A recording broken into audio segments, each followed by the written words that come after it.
All right, so this video, I'm going to try to do one thing per video instead of making a video that has like everything in it. It can get to be too long, and then you got to do timestamps. But the looper feature is what I wanted to start with. I'm going to do it with drums, but I think personally, I'm not going to use the drums for this, but I'm just going to show it to you, and then you can decide for yourself the route that you want to go. All right, so pretty much you're going to have to click here, and you want to make sure that it's out of skip back mode. So I'm going to put it in skip back mode, which it is now. So if I click, it's in skip back. If I hit here, it says enable looper, right? Skip back mode or skip back will reset. That's fine. So we say, okay, now you see mark is lit up. When you click mark, you have the measures. So you have free, which is 16 seconds max, 1 bar, 2 bar, or 4 bar. That's pretty much all you have for the looper. Okay. So the auto trig is on, and then the BPM is set where I want it. If you hold shift, you can adjust the looper bus. You can either leave it on, you need to leave it on looper bus if you're going to use the looper. Otherwise, it's recording off of the other bus parts. The routing is set to mix, which is good. And then if you look at the level down below, use the clicker here, you can adjust the level and the metronome click. So that little click you're hearing is the metronome, right? Okay, and it's set.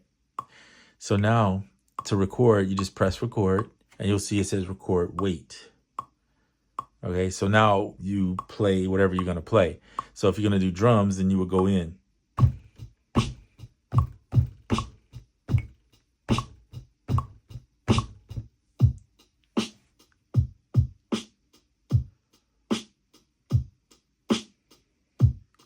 And I'm off right there, I can tell.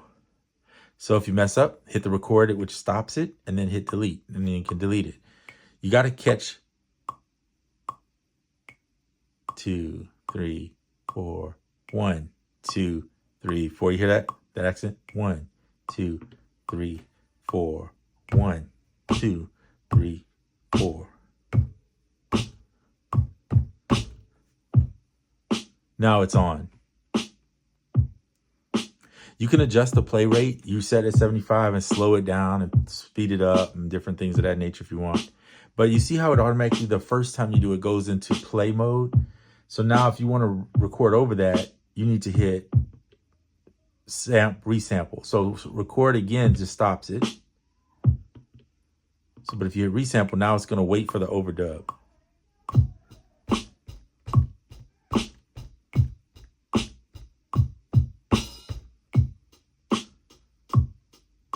And it stays in overdub till you hit resample to go back to play. And that's pretty much the looper, right? It's really simple to do. It's not hard. You might see other videos or somebody's video and they make it seem like it's harder than what it is. That's really all there is to it. I mean, there's other little nuances. Of course, if you're playing with an instrument, you're going to plug in and do all that. But to get a loop. Now, the one thing that you do see in most people's video, they may mention it or may not mention it, is if you hit the copy button, it will copy whatever's in there right now to a pad. So now I'm going to stop that. I'm going to go out of mark, and you can see here. One thing I like to do is normalize it.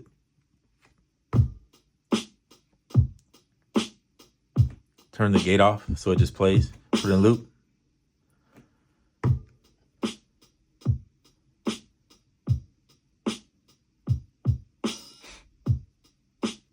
I mean, this is the best it's been, if I'm being blatantly honest.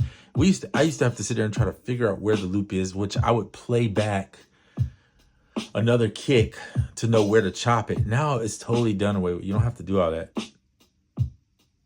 And so let's say you want this separated. Well, you can't right now, right? By the way, you can hit X, hold exit and hit the pad and it'll stop if you just want to stop it.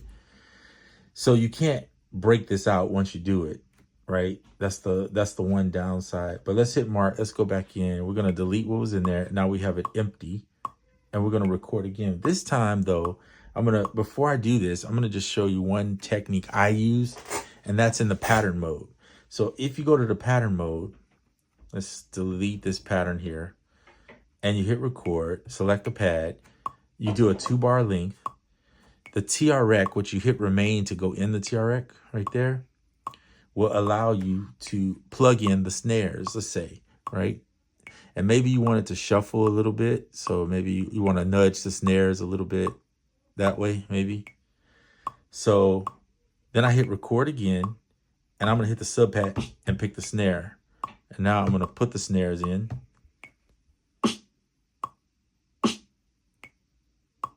And then there's 2 bars here, right? So I'm just going to do that.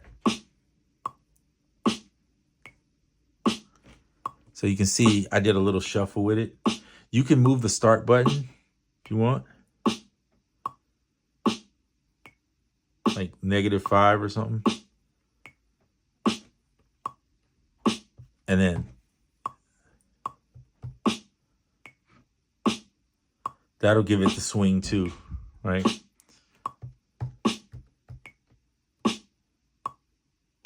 It's like nudging the notes a little bit to the left.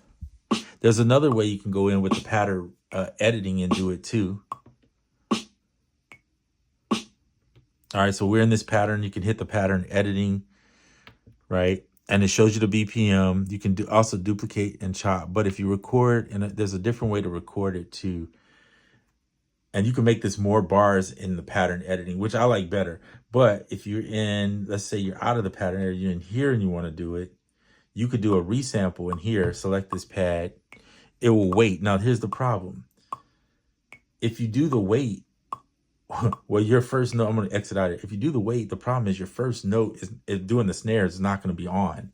So what you're going to have to do is set it, right? Set the pattern so that it will be on. Now, I'm showing you more than just the looper, but I'm showing you other ways to use this with the looper, because the looper, to me, there is no breaking apart the pieces that you just recorded in the looper.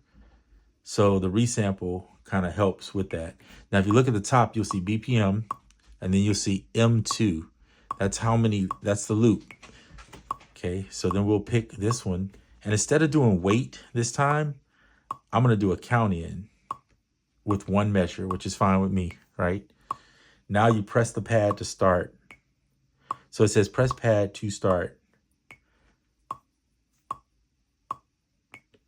2, 1.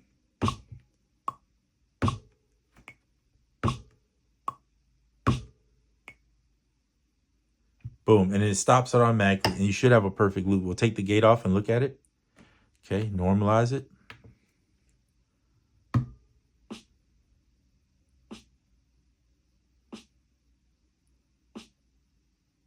To figure out if it's right, just press loop.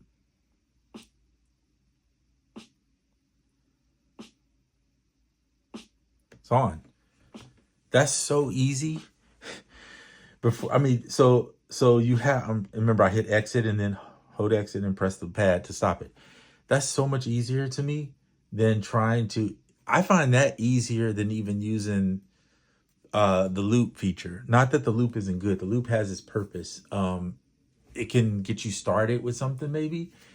But when I want to do my drums separate, I'd rather just do them this way, because the pattern thing going into TRX takes some time. And it's not that it's impossible to do. It just takes more time.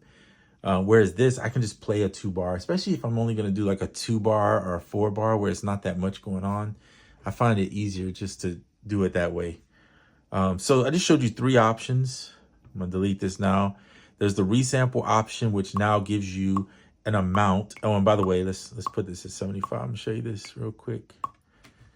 This one allows you to go either 1 bar, 2 bar, 4 bar, 8 bar, 16, 32, or just infinite amount of bars. If you go with the infinite one, you have to hit the button to stop it.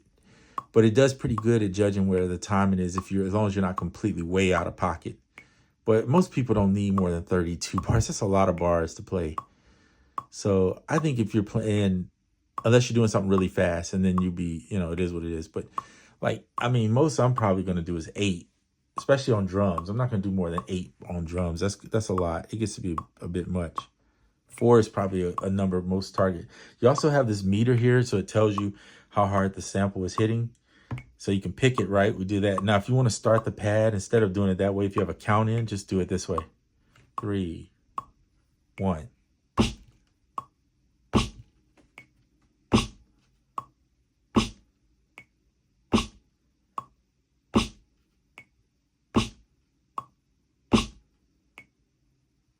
Boom. Turn the gate off, put the loop on just to look at it.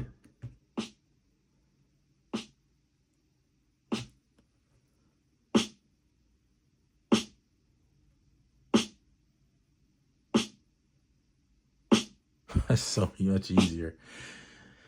Wow.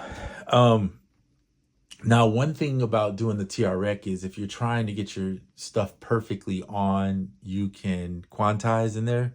So that's helpful. Most people using the SP aren't trying to be perfect with it. They want their sound to have some looseness to it. So playing it is generally why you would get this.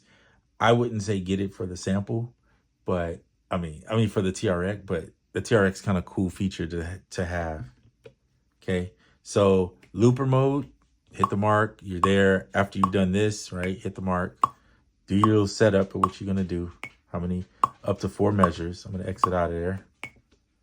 Okay, or you can go in the pattern select and do the pattern select with record. Select the pattern, TRX it, whatever you're gonna do. TRX it. That sounds fun.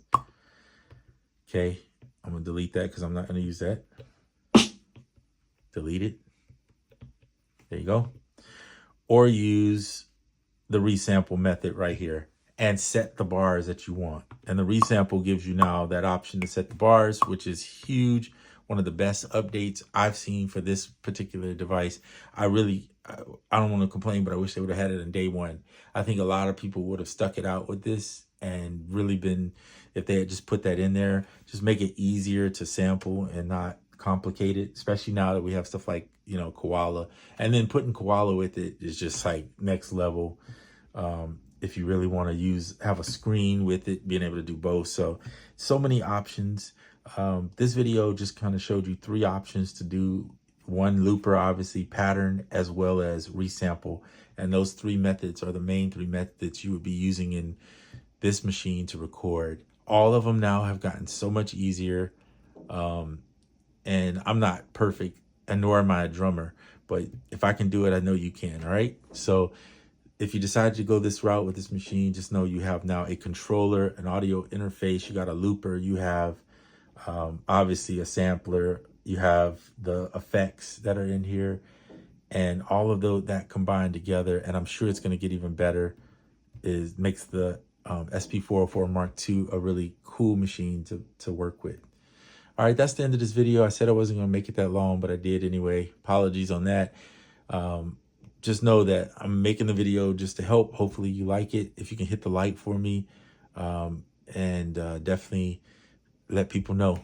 Hey, I'll answer whatever questions. And if you have a question or like me to try to demo something or try something for you, I'm willing to do that. Just drop it in the comments and I'll do that video for you. All right, because I don't do a lot of editing like people do. It saves me time. It makes it easier to make videos faster for you and get them to you as soon as possible. All right, that's it for this video.